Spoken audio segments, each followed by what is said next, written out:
Hello and welcome back to the channel. Now, in this video, we're going to focus on how to start or the starting procedure for the T-74 crawler. Now, there's definitely a ton of videos on YouTube where people, can see how to start it, but I haven't really found a good one that does a detailed explanation. So, let me just show you how I do it. Now, keep in mind, this is how I um, see this thing running and how I started. So if it doesn't resonate with you or you're in a different opinion, that's completely fine. This video only serves as an more or less educational purpose for people that have like zero experience with these things, or they just recently bought it and have no idea what the controls even are. So let's not waste time and start explaining things from the beginning. So here is your starting engine, or some call it the donkey engine because it's a two-stroke. So with two-stroke starting engines, you have to keep in mind that it needs two things: fuel and it needs compression. If you have both of these ratios right, it should start.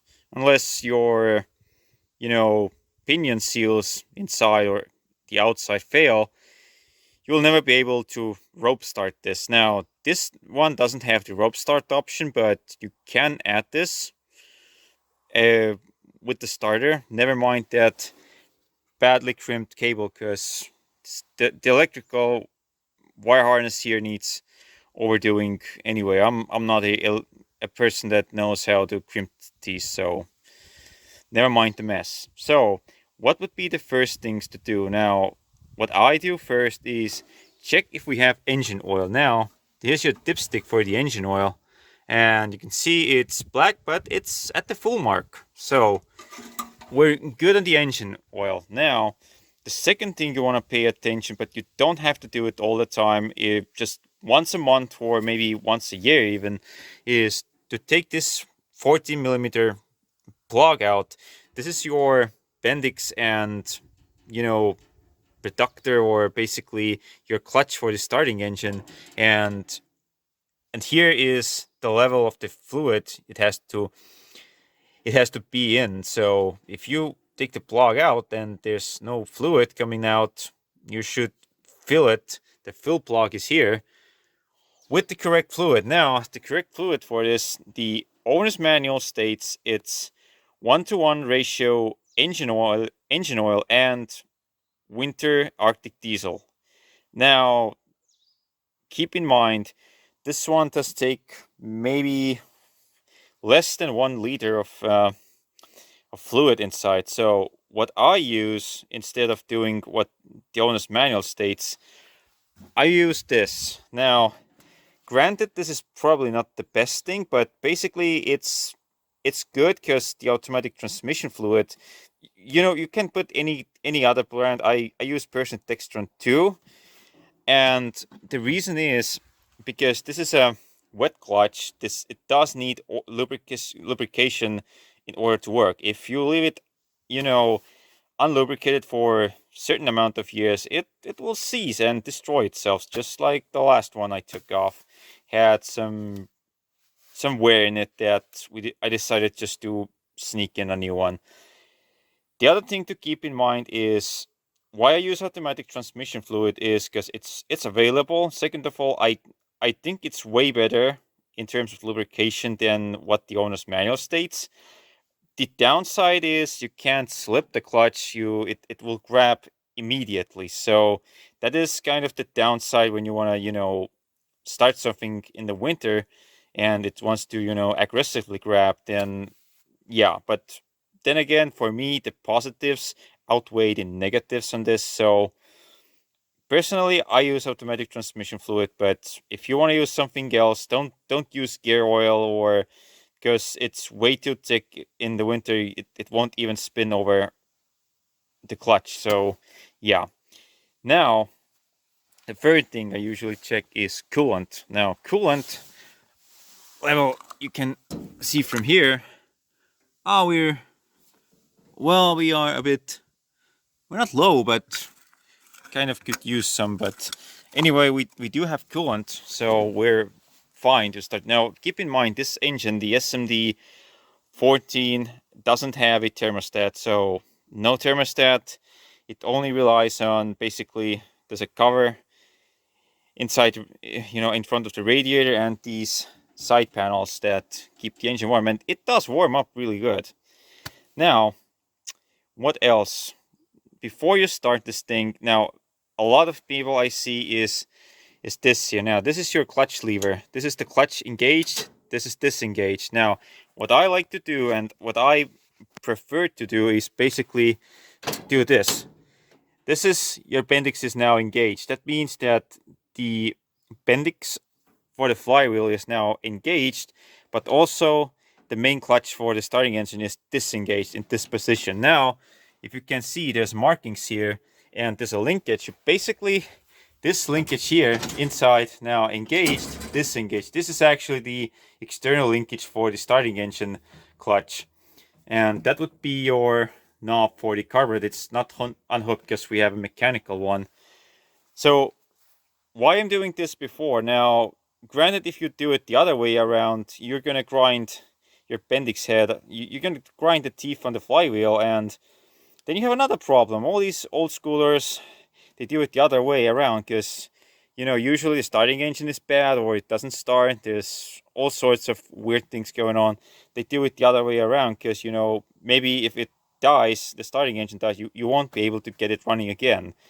So, I don't know. I prefer it this way because I would rather, not go inside the bell housing and have to change the head on the bendix and the pinion gear for the bendix and the flywheel. That's a completely not a great job, let me say that.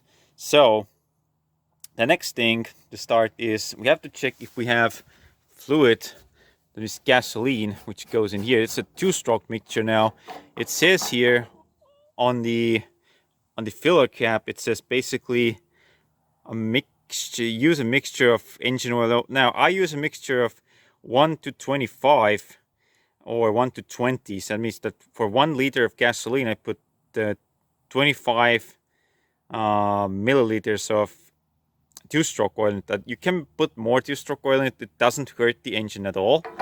So I think we're plenty. We're going to be able to start this thing now. Then next procedure is open the valve. Now this one also is a bit of a leaker because the gaskets on these with the modern gasolines go really easily bad. Then the other procedure, what I do is I'll wait. There's actually a knob underneath here. You just have to press it until you start getting fluid out. Sometimes you have to press it multiple times. Don't do this. Just do this. Wait a little and you can actually hear. Yeah, you can hear it. It does have actually. I also put a fuel filter here because the tank on this thing, the fuel tank for the starting engine isn't that clean. So I better use a filter not to have to dismantle the carburetor. So here you have your plug. Basically, this is a valve. You can just pour in gasoline. Just basically, it's a choke valve. You can use that. I've rarely used it on this one, but I've used it on the other machine. So what is the next procedure? Now, if you've done this, you should check that you're definitely neutral. Now, pay attention that this is your neutral. You don't want to start this thing when it's in gear, or otherwise you may not have thumbs anymore. Or basically it can just cause you serious problems, let me say this. The other thing is, now we can hook on the battery, and I know the battery tray here is actually the other way around. It's the opposite way. This side should face this way, but whatever. We have time to later redo this. So what next? Next is I usually put half a throttle. You can do this from the cabin, or you can just basically manually do this like here. Second of all, this here is the decompression lever. Now, if your engine's been sitting for like half a year or years, or it's been very damp outside, or cold, I usually do it like put this on the decompression on and turn the engine around until I see it smoke coming from the stack, and then I disengage. Now, because we're kind of warm outside right now, about 17 degrees Celsius, we're not going to use the decompression at all. We don't need it. Second, now the other part, here's your fuel prime. You don't have to use this all the time, but definitely I would recommend a few times here and there until you can hear the return valve, or the one-way return, which is this squeak. Let me see if we can yeah. Oh yeah, we're fine. We're fine. That means that we're primed on diesel fuel. And definitely, if you're here, definitely check for leaks and anything else, which may or may not be relevant. But if you have a huge fuel leak, then I would recommend fixing it, not leaving it just to stay. And one thing that's been asked is this filter. Now, this means this is the on position, meaning that both sides of the filter are in the working condition. Now, you can turn this either way, but I would say that be careful turning this knob here, because they do break, they seize up, and usually if you want to, instead of, doing a flush for the filters, this is what this knob's for here. You either turn it this way or that way to flush both filters.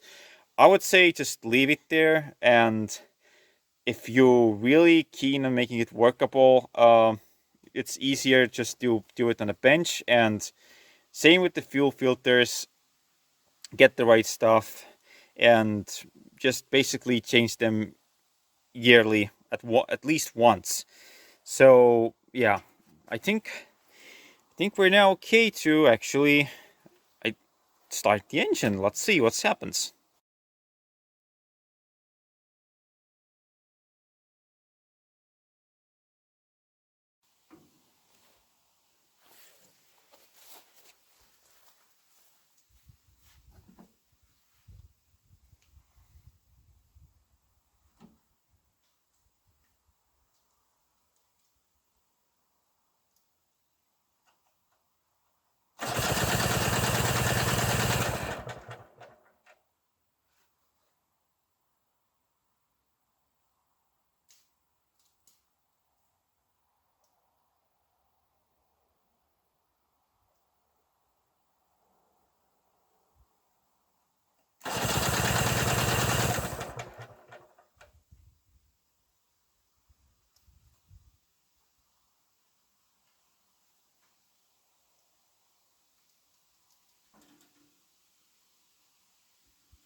Okay, here, last but not least, I'm going to explain the controls.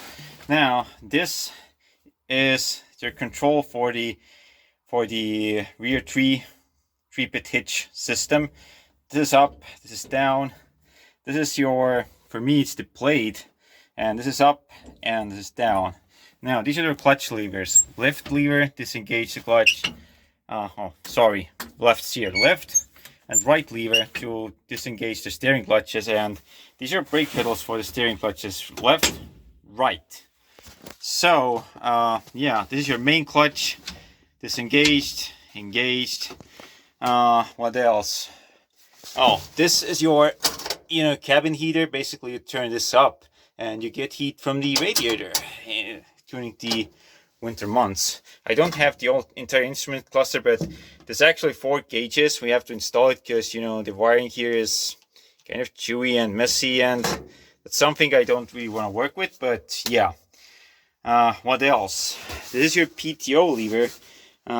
This is disengaged.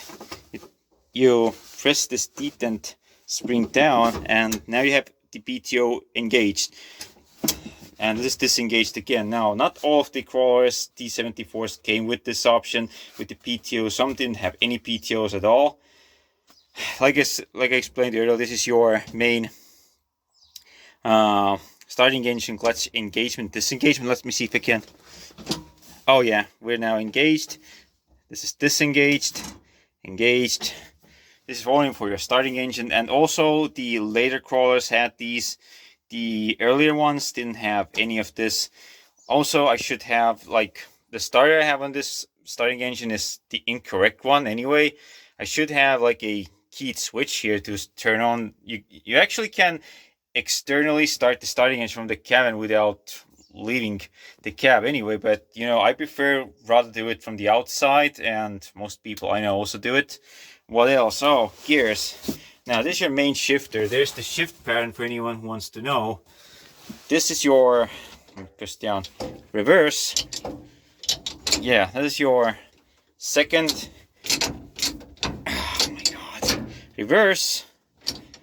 Then this is your, I think, first, second, and third should be around here. So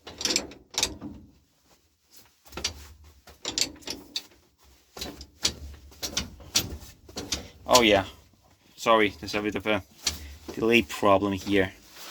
Anyway, we have this is the main shifter. So basically you disengage your main clutch and you basically choose your gears, which one you want.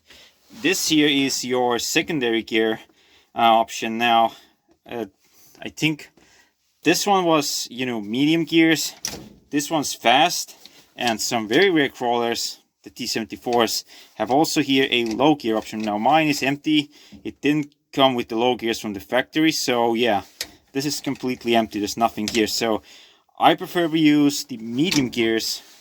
And the other thing is, if your clutch is stuck, you can use the steering clutches and your intermediate gearbox to basically shift.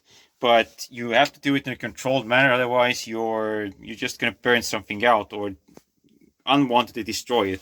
So yeah, I mean, your steering clutches also act as a brake. Basically, if you're like, basically you can, if you're in a really hurry and you can't, you know, disengage your main clutch, you can use your steering clutches to pull them straight towards you, and then you have, the crawler should stop. That also is, you know, one way to actually control if your crawler's steering clutches are stuck or not. So yeah, I guess you have to figure out what else is going on here. Yeah, engaged. Yeah, this one's loose, but this one's a bit harder. I think one of the steering clutch packs is a bit swollen up from all the moisture that may have contaminated it years ago. Now the cabin itself isn't really much. There should be a ventilator here for your air. The mirror I added myself. That's your wiper blade. And there's actually a rear wiper option as well. It's not hooked onto anything. That's actually the factory thermos. Basically you can put your water, tea, your coffee in, and yeah, these crawlers came with these. I mean, it's currently empty, but you know, I had it and I found a good spot for it actually. And the other side, you have your, you know, first aid kit, basically your medical supplies, and that's your dome light. So pretty much very basic crawler. There's nothing really fancy here. No fancy stuff, just your regular things. Anyway, I'm gonna show a few things I got from the swap meet and can wrap up this video.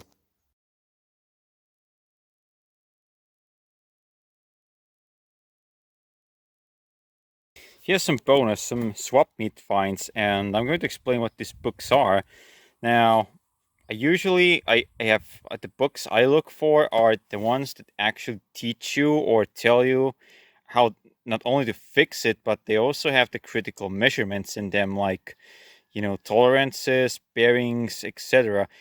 A lot of other people, they just buy, whatever the book cover is. I mean, they want fancy picture books, but me, no.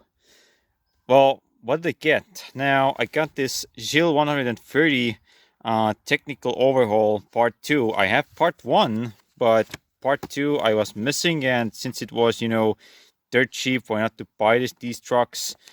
Are also kind of obsolete. I mean, here's an overview what we have. I don't think we may never own a GIL 130, but who knows? This book always can come in handy in very critical situations. Then again, I bought this one just because it was just $1. This is actually a technical overhaul for a dragline excavator E302, 303, and 304. Now, those people who have a Picurus Airy excavator or any American brand that was made in the 50s, a lot of this stuff here is really similar. I don't know from where these Soviet engineers managed to build their own, but here are some critical dimensions. I don't know. I don't think I'm gonna ever own an excavator like this, but like I said, it was just $1, and well, you can't say no to your bargain deal like this. So yeah, and also this is part 2. I don't. The seller didn't have part 2, so I'm like, whatever. I'm going to take it.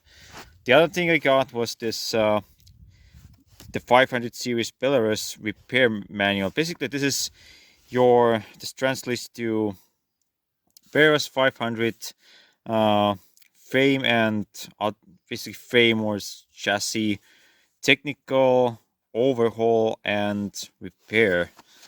I believe that's the translation. And here also are some critical dimensions. This is only the 500 series for the Soviet inner market, but a lot of these dimensions are more or less they're the same with the expert version. So again, very good book to have if you're planning to do like a gearbox or transmission rebuild. You don't have to go this technical, but definitely there's some key areas where you do need to pay attention to the dimensions and the tolerances.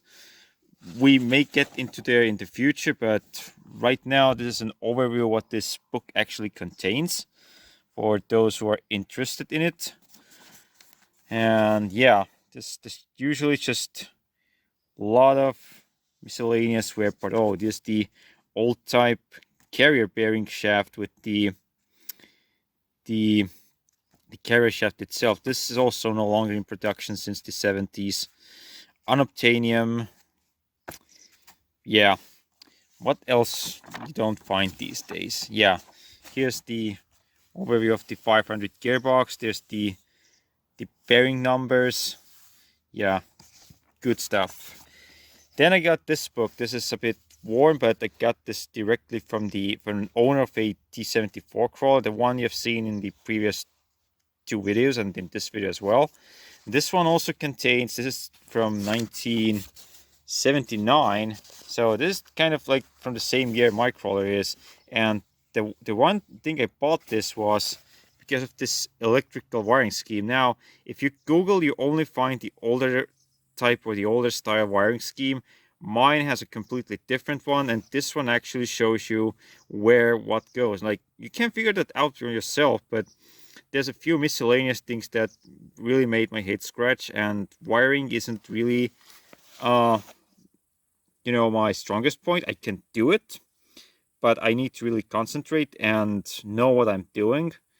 Otherwise, it's like just building a huge mess. So yeah, this is one of the reasons I got this directly from the owner, and there's also the tools you need to repair the machine, and also a good book to have because basically with this you can do your technical overhaul yourself. I mean, yeah, there's the steering clutches and also the critical dimensions and how much your slack in the linkage can be. Yeah, definitely some good stuff here. Oh yeah, this is something for Squatch and Aaron there.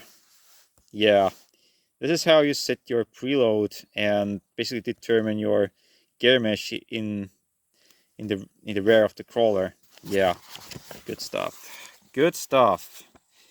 So the other thing I got from a swap meet, I mean, this is from very early in the spring, is this engine book for the Belarus I have, the 520, and this is actually in a, you can actually, this is in 3 languages. It's in English, German, and Russian. So basically, also technical overhaul and how to maintain your engine. There's the starting engine version that I have. Also, yeah, there's like little things like where to clean, how to maintain. Also, and you know what? This was also like $5. So why the heck should I say no? I mean, this was, I found it, when I was leaving the swap meet, I found it the last. So this was one last seller, and then I found this in his book stash, and yeah, got this. So these 3 books. Now, these 3 I bought from an auction. This one I got, these were both for sale for one price. This is for a Belarus 400 T40 engine maintenance and overhaul book. Basically, it's for the T. This is everything you need to know for the engine. I'm keeping this because there's still people who have the 400 series Belaruses as well. So who knows when we may need it. But this one is actually the SMD 18N. Now I haven't 14, but basically a lot of this stuff is the same. But I didn't have yeah, I also have the same clutch as shown here because I upgraded the clutch on the crawler years ago. And yeah, this is what the book contains. Again, a lot of technical information, and because it's also in technical Russian, this is not the easiest to understand, I'm going to say. Even someone who actually can understand Russian, this is, you know, let me say it's way beyond anyone's understanding. There's a few technical vocabularies that differ completely from what the language itself is. So yeah, but yeah, good stuff. I mean, I don't know if I'm going to ever, you know, if I need to look up something, at least I can look up from this book. I do have a digital version of this. I don't remember where I downloaded it. You may just have to Google it by this basically by the book cover. And last but not least, a parts catalog for a T-74, the same crawler I have now. This one is from 1973, where they started adding a lot of modifications to the crawler. Now, most of this is the same pictures as with the very early parts catalog and the digital one that I have. Yeah, here's the pump drive if anyone was from the last video. If anyone is interested how it consists. But definitely the thing that caught my attention, and I admit I paid a lot of money for this book, a lot more than this, I usually do. But here's the thing. Here's the pages I was actually looking for. Yeah, not this one. Here's these. The modifications and reintroduction of new parts. Basically, the last pages contain the modifications they did throughout the production of the crawler. Now, they did also modifications very late. Production crawlers had some things different, but definitely you can see the older, like here's an example. The older clutch had just one spring, and then they modified it so it has double springs in it, so it would contract better, or if your spring would go bad, it wouldn't, it would, you would still have a clutch. Basically, yeah, all of this here is just pure technical information, but like I said, a lot of this is actually really useful. If you're working with these older crawlers, you definitely want to pay attention. When did they change what? Because they may look the same from the outside, but can be completely different from the inside. So yeah, good stuff. I mean, actually, I don't regret paying a lot of money for this book because they're not really that available anymore, and there's not many digital copies left, or that there are copies, but they're just incomplete, or just they aren't that great. So yeah, this concludes my swap meet swap meet bots and all the auctions I participated in. And yeah, get this right stuff. Don't buy, books that only contain very basic information. If you want to ever do any overhaul, you need the technical literature. Definitely get that. That's my recommendation for anyone out there who's ever going to buy a crawler or a harvester or anything that's an old, tired machinery. So yeah, that concludes this part of the video. As you saw, this basically is a very basic machine, and if any of you have any questions what the controls do, or if there's anything else you want me to show, then leave your comment and I'll try to snuck them into the video the next time I'll film this thing. So anyway, thanks for watching and stay around for more.